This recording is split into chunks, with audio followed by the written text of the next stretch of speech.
আলহামদুলিল্লাহ কবুল। এই খবরদার, তুই যদি কবুল বলেছিস তোকে মেরেই ফেলবো। আর তুই ছি, তোর লজ্জা করে না?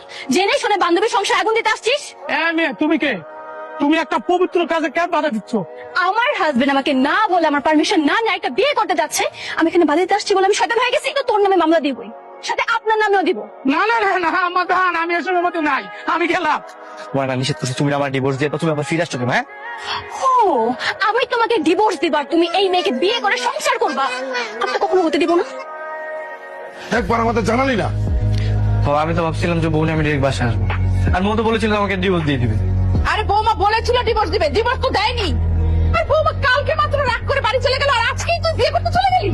আমি যদি সময় মতো না যেতাম মা, আপনার ছেলে ঠিকই এই মেয়েকে বিয়ে করে ফেলতো। বিয়ে করতো মানে? আরে আমি তো বিয়ে করছি, মানে অর্ধেক বিয়ে তো আমাদের হয়ে গেছে, তাই না? এই সালাম কর সবাইকে।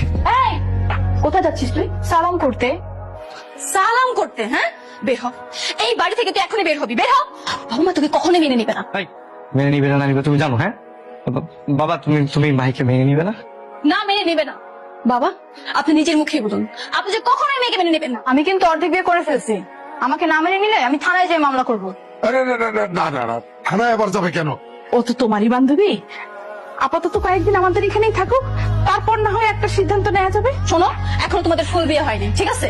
আর তুই শুন, আমি তোকে রুম দেখে দিচ্ছি, তুই রুমে থাকবি, চল। না, আমি ওর সাথেই থাকবো। দেখছো আমার বউ আমার সাথে থাকে। আরে বাবা, আমি ওর সাথে থাকবো, লজ্জা নেই তোর? হ্যাঁ, বিয়ে ছাড়া এক ছেলের সাথে রুমে থাকতে চাস? চল আমার সাথে চল, তোকে রুম দেখে দিচ্ছি। কি ব্যাপার, এইভাবে হাত ধরে আছে কেন? মানুষ দেখলে কি বলবে? আজব ব্যাপার, কি বলবে? বউকে রেখে বউর বান্ধবীর হাত ধরে আসো, মানুষ দেখলে তোতা পিটাই করবে। মানুষ কিছুই বলবে না, বল তুই সহ্য করতে পারছিস না, এজন্যই তো মানুষের দোহাই দিয়ে আমাদের আলাদা করতে চাচ্ছিস। ঠিক আছে, মেনে নিচ্ছি, তবে আমারও হাত ধরতে হবে, আমি বড় বউ না? হায় রে জ্বালা, আমার আর ভালো লাগতেছে না। দেবের যাবা? না যাবো না, মন ভালো নাই। কি বাসায় কি বউয়ের সাথে ঝগড়া করছো মনে হয়, তাই না? আজব ব্যাপার, আপনি বুঝলেন কেমনে? আপনার অনুমান সঠিক। বিয়া করা যে এত যন্ত্রণার কাজ, আগে জানলে জীবনেও বিয়া করতাম না। এটারও তো সলিউশন আছে, আরেকটা বিয়ে করে ভালো। তোমার এক বউয়ের লোকে ঝগড়া লাগলে আরেক বউ তোমার সঙ্গে বাসা থাকবে। এই যে দেখো না, আমি দুই বউ নিয়ে ঘুরতেছি।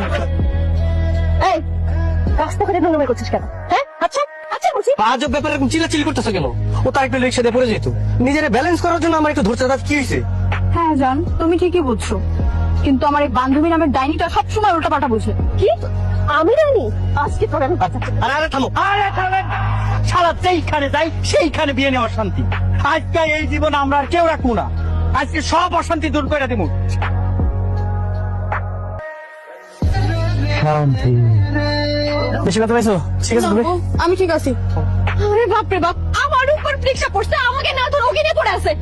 আরে উঠো, তোমার তো তেমন কিছু হয় না, উঠো উঠো।